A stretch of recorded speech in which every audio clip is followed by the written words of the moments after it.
Hai, apa kabar semuanya? Semoga kabar Anda baik-baik saja. Terima kasih karena sudah memberikan support dan juga kesetiaan Anda untuk membangun channel Codot Film. Yuk kita lanjutkan alur ceritanya, sambil siapin kopi dan cemilan, setting suara volume full.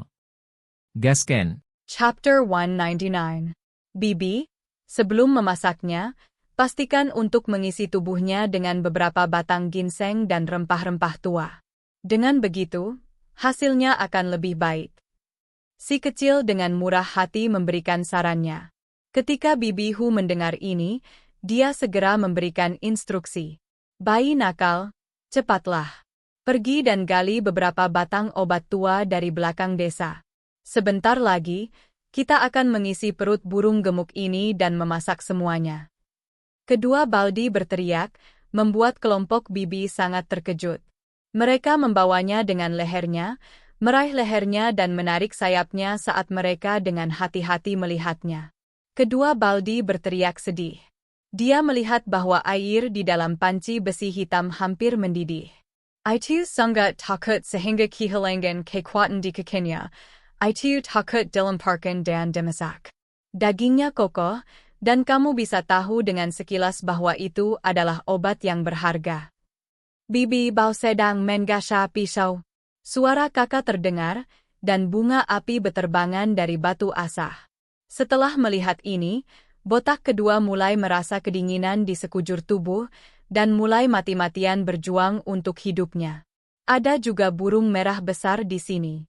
Itu juga dibawa kembali oleh kedua anak itu. Sekelompok bibi kemudian menatap burung merah besar dengan sayap yang cerah dan indah. Burung merah besar itu menarik lehernya dan melebarkan kakinya. Ia langsung kabur. Kelompok wanita ini terlalu gemuk, berani makan apa saja. Sayangnya, masih ada pohon dewa di pintu masuk desa, membuatnya tidak bisa berperilaku kejam. Hanya King Feng yang baik hati. Setelah mendengar tangisan sengsara Second Baldi, dia dengan cepat berlari dan berkata, "Bibi, kamu tidak bisa memakannya." Orang macam apa ini? Setelah burung merah besar dan botak kedua memasuki desa, mereka berdua mengembangkan ketakutan yang berkepanjangan. Mereka sedikit takut dan kesal. Mereka pergi selama 2 tahun. Ketika si kecil dan King Feng melihat desa yang dikenalnya, mereka merasa sangat hangat. Dikelilingi oleh sekelompok besar penduduk desa, mereka merasa seolah-olah ada banyak hal untuk dibicarakan. Paman Linhu, Paman Fajian sedaka kalian menerobos? Si kecil terheran-heran. Selama dia pergi, keduanya sudah menerobos dan memasuki tahap transformasi darah. Selain itu, mereka sekarang membuka lorong surgawi. Haha, kedua individu itu tertawa. Mereka pertama-tama memakan daging suani, dan kemudian mereka memakan roh penjaga yang aneh, terenggiling emas. Masalah kultivasi terlambat terpecahkan, dan mereka sekarang bisa naik peringkat kultivasi. Kelompok saudara Das Huang, Ermeng, dan Pihou juga telah memasuki tahap transformasi darah. Di dalam Camp Genius, ini secara alami tidak akan berarti banyak, tetapi di sebuah desa kecil, ini sudah luar biasa. Sangat sulit bagi teman masa kecil ini untuk melangkah ke jalan kultivasi. Kita harus memahami bahwa bahkan suku yang relatif lebih besar tidak akan menghasilkan banyak pembudidaya, dan ini hanya sebagai satu desa. Sekelompok pemuda semua tertawa. Mereka meletakkan dasar yang sangat baik dengan tes tulang kepala klan. Selain itu, mereka telah dimurnikan di dalam kuali sejak mereka masih muda, dan bahkan menelan daging suani dan darah roh penjaga. Akibatnya, mereka membangun basis kultivasi yang sangat baik. Selain ini, ada ikan rumbai naga di dalam danau besar, dan ada luan kecil di darat. Mereka semua memperkaya tubuh dan meningkatkan energi makhluk langka. Terhadap orang-orang dari desa batu, ini jelas merupakan jenis hadiah yang luar biasa. Anda harus memahami bahwa bahkan di dalam klan dengan populasi yang lebih besar, orang biasa tidak akan pernah bisa memakan makhluk spiritual jenis ini. Di dalam Stone Village, terlepas dari apakah itu pria yang kuat atau anak-anak, Kekuatan mereka semua meningkat dalam jumlah besar selama 2 tahun ini. Kultivasi mereka juga secara alami meningkat sedikit dengan lancar. Desa itu ramai dengan kebisingan, dan sekelompok orang berkumpul bersama. Mereka memiliki banyak hal untuk dibicarakan, dan tawa keras akan terdengar dari waktu ke waktu. Tepat pada saat ini, seorang anak kecil berjalan dengan tidak stabil. Anak itu sepertinya baru berusia sekitar 1 tahun, dan baru belajar berjalan baru-baru ini. Paman, paman, paman kecil. Kata-katanya tidak jelas dan sedikit bingung saat dia berteriak ke arah si kecil dan King Feng. Ah, ini? Xing Feng tersenggang. Si kecil juga bingung. Dia hanya seorang anak kecil juga, dan beberapa tahun yang lalu dia seperti ini. Bagaimana dia menjadi paman dalam sekejap mata? Anak siapa ini? Saudari Bao, ini anakmu? Si kecil terkejut. Ja. Seorang wanita muda kira-kira berusia sekitar 16 hingga 17 tahun memiliki senyum di wajahnya. Dia tidak malu sama sekali, dan dengan senang hati mulai menggoda anak kecil ini, menyuruhnya untuk mengatakan paman. Kenapa aku merasa dia terlihat seperti? Pria kecil itu curiga dan berbalik ke arah teman-temannya dari masa lalu, menatap mereka satu demi satu. Hehe, sekelompok orang segera tertawa. Di antara mereka, salah satu dari mereka sangat malu. Dia jelas merasa canggung. Saudara Dazhuang? Pria kecil itu sangat terkejut. Selama 2 tahun terakhir ini, teman bermain masa kecilnya tidak hanya menikah, tetapi bahkan memiliki anak juga. Ini agak terlalu cepat. Ayah, bocah kecil yang baru berusia 1 tahun itu menggelengkan pantatnya dan mulai berjalan terhuyung-huyung ke arah Dazhuang. Dia mengulurkan sepasang tangan kecil, menunjukkan bahwa itu ingin dibawa. Saudara Dazhuang, kamu sangat cepat. Si kecil menghela nafas kagum. Dan kemudian dia mengulurkan tangannya untuk mengambil anak kecil itu dari tangan Dazhuang, berkata, biarkan paman menggendongmu. Dia sendiri hanyalah seorang anak kecil, namun pada akhirnya, dia menemukan bahwa Desa Batu memiliki anak lagi. Ini adalah perasaan yang sama sekali baru baginya. Dia terus bermain dengan si kecil. Si Dazhuang merasa sangat malu, bertindak sangat berbeda dari sikapnya yang biasanya blak-blakan dan lugas. Dia melihat ke arah Ermeng, Pihou dan yang lainnya, berkata, apa yang kamu tertawakan? Bukankah kalian semua juga menikah? Ah! Xing Feng terkejut. Mereka hanya pergi selama 2 tahun, tetapi perubahan yang terjadi benar-benar hebat. Banyak dari teman-teman mereka semuanya sudah menikah. Ermeng dan Pihou sama-sama menjadi malu. Namun, Saudari Bao dan yang lainnya benar-benar tenang saat mereka berdiri di sana, mengkritik betapa mereka seperti gadis besar. Setelah memikirkannya sebentar, si kecil menjadi lega. Dazhuang, Ermeng, dan Pihou lebih tua darinya sekitar 5 atau 6 tahun. Saat ini, mereka berusia sekitar 16 tahun. Itu normal bagi penduduk desa untuk menikah dini, dan memiliki anak adalah hal yang normal. Paman, apa yang ada di luar? Anak berusia 1 tahun itu bertanya sambil menggeliat-geliat tubuh kecilnya. Dunia di luar sangat luas, dan ada semua jenis binatang buas. Ada struktur besar dan negara kuno. Ketika kamu sedikit lebih tua, Paman akan membawamu untuk melihatnya. Pria kecil itu tersenyum ketika dia berbicara. Setelah itu, dia mengeluarkan sebatang obat spiritual dari kantong surga dan bumi. Aromanya segera menyerang lubang hidung. Ini adalah batang ginseng giok salju. Aromanya kaya, dan memancarkan cahaya warna-warni. Itu sangat ajaib. Ini adalah hadiah pertemuan milikku dan King Feng untukmu. Kita tidak bisa disebut paman tanpa alasan. Pria kecil itu tertawa ketika dia berbicara, meletakkannya di tangan kecilnya. Ah, sekelompok orang semua berteriak ketakutan, karena mereka secara alami tahu apa itu. Ini adalah obat spiritual yang jarang terlihat, dan sangat bermanfaat untuk kultivasi. Itu bisa memungkinkan seseorang untuk menerobos dan naik ke tingkat kultivasi lain. Ini terutama berlaku untuk semua orang di Desa Batu. Ada pemuda di tahap transformasi darah, dan orang-orang kuat berada di alam jalur surgawi. Setelah makan obat spiritual semacam ini, itu pasti bisa membuat mereka dengan cepat menerobos. Itu terlalu berharga, kita tidak bisa menerimanya. Sister Bao dan Das Huang segera menolaknya, tidak membiarkan anak ini menerimanya. Saudara Das Huang, kalian harus menerimanya saja.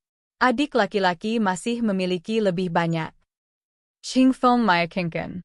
Aku tidak bilang aku memberikan ini pada kalian. Saya memberikannya kepada keponakan kecil saya. Simpan, dan gunakan untuk fondasi kultivasinya.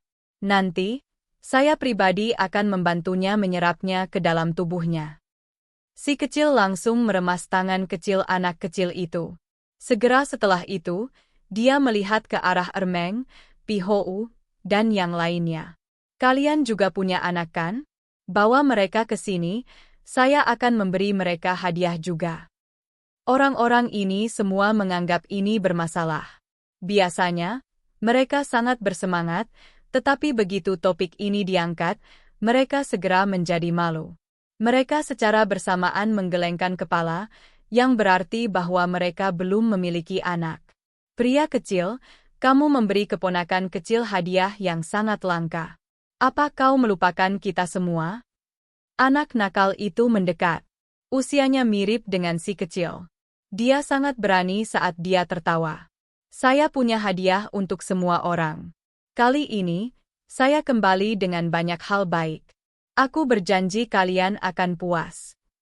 Pria kecil itu tertawa ketika dia berbicara. Ketika sekelompok pemuda mendengar ini, mereka langsung bersorak. Mereka semua menunggu dengan cemas, karena Anda harus tahu bahwa mereka semua sangat iri setelah melihat obat spiritual itu. Jika mereka memilikinya, mereka akan segera menerobos, dan kekuatan mereka akan meningkat dengan cepat. Bahkan Si Linhu, Si Feijiao, dan pria kuat lainnya melebarkan mata mereka. Nak, kamu mungkin telah memperoleh beberapa peluang di luar, tetapi kamu tidak bisa menyia-nyiakannya seperti ini. Anda perlu berkultivasi juga. Seorang penatua berbicara. Benar, kamu adalah salah satu dari kami, jadi kamu tidak perlu bertindak seperti ini. Penduduk desa sangat membumi. Mereka semua mengangguk, dan generasi yang lebih tua secara khusus menasihatinya untuk tidak menyia-nyiakan apapun. Kakek dan paman, kalian semua tidak perlu khawatir. Saya menerima banyak hal baik, dan bagaimana membaginya dengan Anda semua bisa sia-sia? Anda semua adalah orang yang saya cintai, apalagi, saya masih punya banyak. Si kecil dengan senang hati tertawa ketika dia mengatakan ini kepada penduduk desa. Setelah itu, dia mulai mencari di sekitar desa untuk mencari tempat yang cocok untuk menumbuhkan obat spiritual dan meningkatkan kepadatan esensi spiritual di sini. Ketika si kecil membuka kantong surga dan bumi, setumpuk obat spiritual yang cemerlang dan berkedip-kedip terungkap. Itu hampir membuat penduduk desa mati lemas. Mereka melepaskan teriakan alarm, dan orang-orang tidak bisa mempercayai apa yang mereka lihat. Kakek kepala, paman, sekarang kalian bisa santai, kan? Saya memiliki beberapa obat spiritual di sini. Jika saya berhasil menanamnya, itu benar-benar dapat mengubah kekayaan esensi spiritual di sini. Pria kecil itu tersenyum ketika dia berbicara. Semua orang menjadi bodoh. Dengan tumpukan obat spiritual yang begitu besar, hanya yang bagus dan tidak rusak berjumlah 30 hingga 40. Ini terlalu mengejutkan. Mereka mengalir dengan cahaya dan warna saat aroma mereka tercium di udara. Apakah ini semua nyata? Aku tidak sedang bermimpi. Seorang penatua mulai gemetar. Dia dengan lembut membelai obat spiritual dan merasakan seluruh tubuhnya menjadi damai. Ini karena aroma obat-obatan masuk ke tubuhnya. Tempat ini menjadi cemerlang, dan setiap obat spiritual bersinar. Hujan cahaya menyebar, dan aroma yang kuat ada di mana-mana. Itu membuat tempat ini bersinar dengan warna-warna cemerlang, menyelimuti segalanya dalam cahaya warna-warni ilahi. Pada saat ini, semua orang merasa seolah-olah mereka bisa bernapas tanpa khawatir. Sementara mereka bermandikan hujan cahaya, bahkan pori-pori mereka terbuka. Esensi jernih ilahi ada di mana-mana, dan tubuh mereka akan mengapung. Terlalu bagus. Bahkan jika kita tidak makan obat spiritual, di bawah kultivasi esensi spiritual yang begitu kaya setiap hari, tingkat kultivasi kita akan meningkat dengan cepat. Nak, kamu dapat membawa kembali begitu banyak obat spiritual, tetapi bisakah kamu berhasil menanamnya?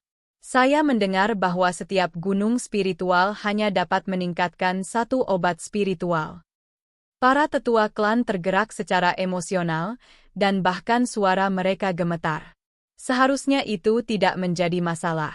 Saya membawa kembali bumi ilahi, dan itu bisa memelihara obat spiritual dan memungkinkan mereka untuk dewasa di sini.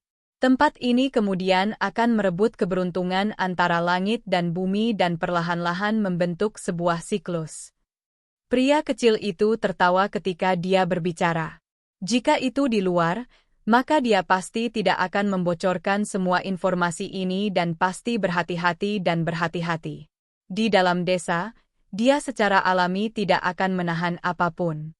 Dia kembali dengan banyak benda spiritual langka demi berbagi dengan penduduk desa, dan dia juga ingin mengubah tempat ini menjadi tanah suci.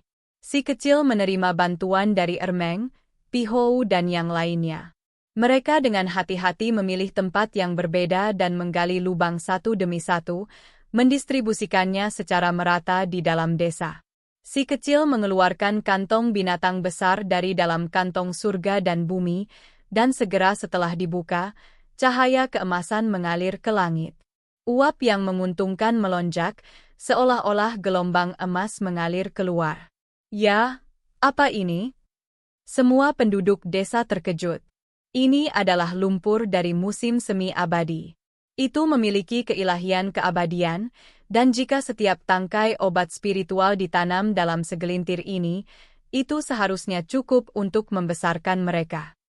Nak, tempat seperti apa yang kamu kunjungi untuk bisa mendapatkan barang-barang semacam ini? Kepala Si Yunfeng terkejut. Bahkan lebih sedikit kebutuhan untuk menggambarkan reaksi orang lain. Kakek kepala, Paman, Saudara Dazhuang, saya masih memiliki banyak harta di sini yang bahkan lebih berharga. Nanti, saya akan memberikannya kepada Anda, dan itu pasti akan membuat kalian sangat bahagia, kata pria kecil itu. Semua orang mengungkapkan ekspresi terkejut, tetapi mulai bersorak segera setelah itu. Mereka sangat bahagia, karena hanya ini saja sudah mengejutkan mereka. Si kecil tertawa bahagia. Desa itu sangat hangat, dan sejak dia dibesarkan di sini, dia dipenuhi dengan kasih sayang. Setiap penduduk desa tulus dan jujur, dan mereka semua menyayanginya. Dia bersedia berbagi segalanya, dan dia membawa semua obat spiritual dan mangsanya kembali, karena ini adalah rumahnya di mana dia merasa memiliki. Melihat anggota klannya bahagia dan gembira membuatnya tersenyum juga. Orang-orang Stone Village bergerak bersama, menempatkan lumpur emas di dalam lubang yang mereka gali. Kemudian, mereka menanam obat spiritual di dalam sebelum meletakkan kembali lapisan atas tanah untuk menghindari kebocoran cahaya keemasan. Ya, sepertinya kita berhasil menanam semuanya. Obat spiritual ini mulai memancarkan lebih banyak kemegahan. Banyak orang kagum, mengungkapkan ekspresi bahagia. Sebanyak 39 batang obat spiritual yang tidak rusak cocok untuk tumbuh. Mereka berakar di dalam Stone Village dan dipenuhi dengan warna. Mereka sangat cemerlang dan memancarkan aroma manis. Setelah menyerap esensi matahari dan bulan, daun mereka menjadi transparan, dan uap yang menguntungkan meringkuk di sekitar mereka. Setelah waktu yang lama, tempat kita ini akan menjadi tanah suci. Kelompok tetua terguncang dan sangat tersentuh. Sekelompok pemuda sangat senang saat mereka berlari di dalam desa dan menghirup aromanya. Cahaya warna-warni mengalir, dan semua orang bersemangat tinggi, sangat bersemangat. Anak ini benar-benar tumbuh dewasa. Dia benar-benar membawa kembali begitu banyak keberuntungan untuk desa kami. Sekelompok bibi yang gagah berani tersenyum karena mereka tidak dapat menyembunyikan kebahagiaan mereka. Sepertinya jumlah peluang yang kamu terima tidak sedikit. Tepat pada saat itu, pohon kuno di pintu masuk desa bergoyang dengan lembut. Cabang-cabangnya transparan dan berkilau, dan saat mereka bergoyang dengan angin, ia mengucapkan kata-kata ini. Dewa Willow, aku juga punya hadiah untukmu. Ada beberapa yang sangat langka, dan Anda mungkin menemukan kegunaannya. Mereka semua adalah harta langka dan berharga, kata si kecil. Oke guys, jangan lupa like, comment, share, and subscribe di channel Codot Film. See you next video, peace out and bye-bye.